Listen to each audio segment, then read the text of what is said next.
मिटवण्याचं काम वारीच्या पांडुरंगाच्याकडे जाऊन पायी जाऊन मागणी सगळे भक्त करायचे।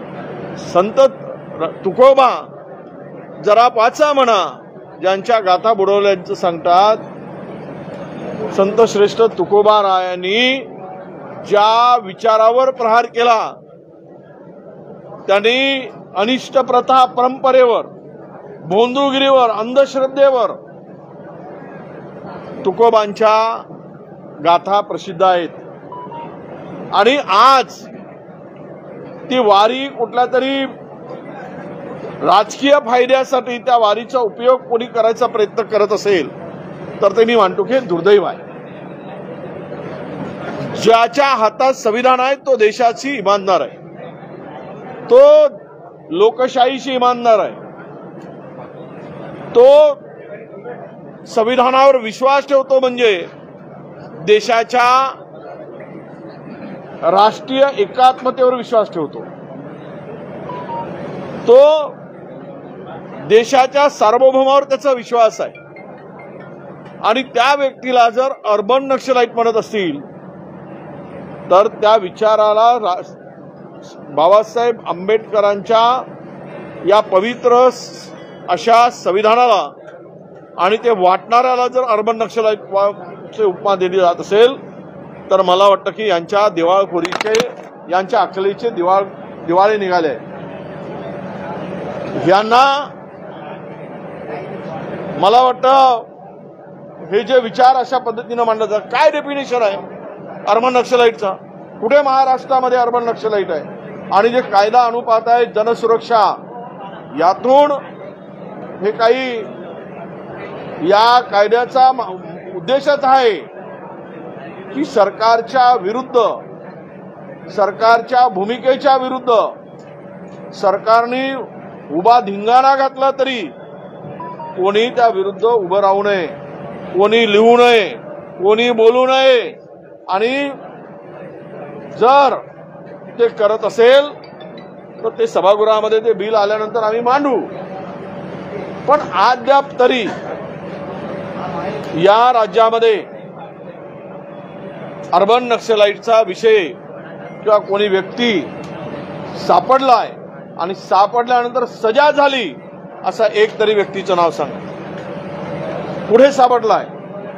म्हणजे उद्या आदिवासी माणूस हक्कासाठी उभा झाला तर त्याला अर्बन नक्षलाईट ठरवणार। तुम्ही पत्रकारांनी सरकारच्या विरुद्ध भूमिका स्वीकारली तर तो अर्बन नक्षलाईट ठरेल। एखाद्याने कविता सरकारच्या विरुद्ध लिहिली तर तो अर्बन नक्षलाईट ठरेल। एखाद्या व्यक्तीने सरकारच्या चुकीच्या धोरणावर प्रहार केला तर तो अर्बन नक्षलाईट ठरवला जातो। जर मी शेतकऱ्यांच्या हक्कासाठी मोर्चा काढला तर मी उद्या अर्बन नक्षलाईट ठरवून मला 2 वर्षासाठी 3 वर्षासाठी आतमध्ये घातलं जाईल। नॉन वेलेबल अफेन्स तो बिल आणि त्या बिलातली तरतुदी आम्ही आजच पत्र देऊन जे संयुक्त समिती अध्यक्षाच्या आमच्या बावनकुळे साहेबांच्या अध्यक्षतेखाली झाली त्या समितीच्या ज्या काही शिफारशी आहेत त्या शिफारशीच्या सत्यप्रती मागितल्या, त्या प्रोसिडिंगची कॉपी मागितली आहे। आणि किती लोकांनी त्यांचं मत त्या ठिकाणी मांडलेलं आहे, किती लोकांनी त्या ठिकाणी त्या बिलाच्या संदर्भात भूमिका मांडली आणि काही सूचना दिलेल्या आहेत, सुचवलेल्या आहेत, दुरुस्ती सुचवल्या आहेत, या संदर्भातली माहिती मी आज मागितलेली आहे। परंतु मी सांगेल जे वारंवार निष्ठा बदलतायत त्यांना बाबासाहेबांचं संविधान कळत नाही, केवळ स्वतःचे नाकर्तेपणा लपवण्यासाठी अर्बन नक्षलवाद आणायचा।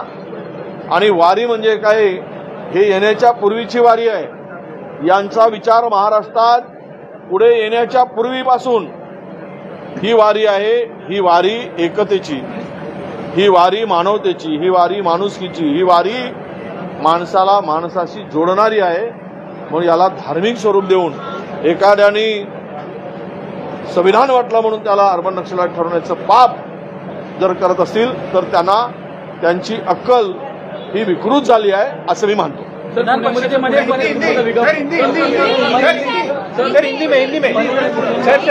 हिंदी में प्लीज।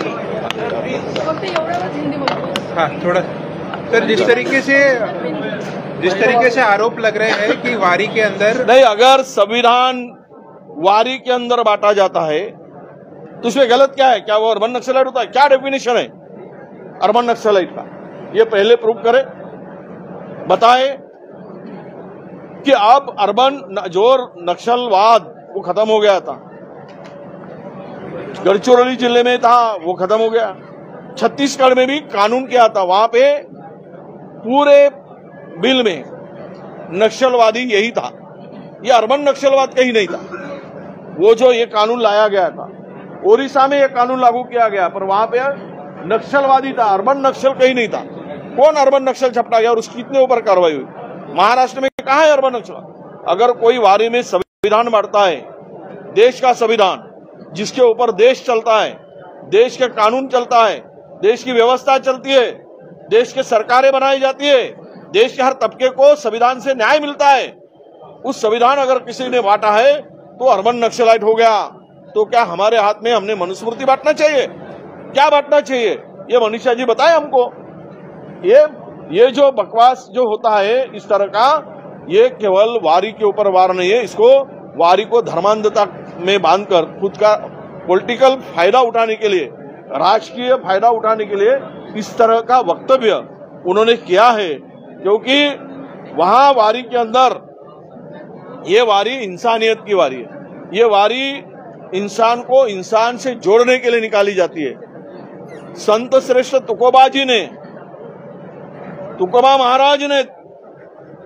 तुकाराम महाराज ने जो अपने कविता में, अपने साहित्य में लिखा था, वो इस देश में रहने वालों को जो अनिष्ट परंपरा है, जो भोंदूगिरी है, जो अंधश्रद्धा है, इसके ऊपर प्रहार करने का काम इन संतों ने किया है।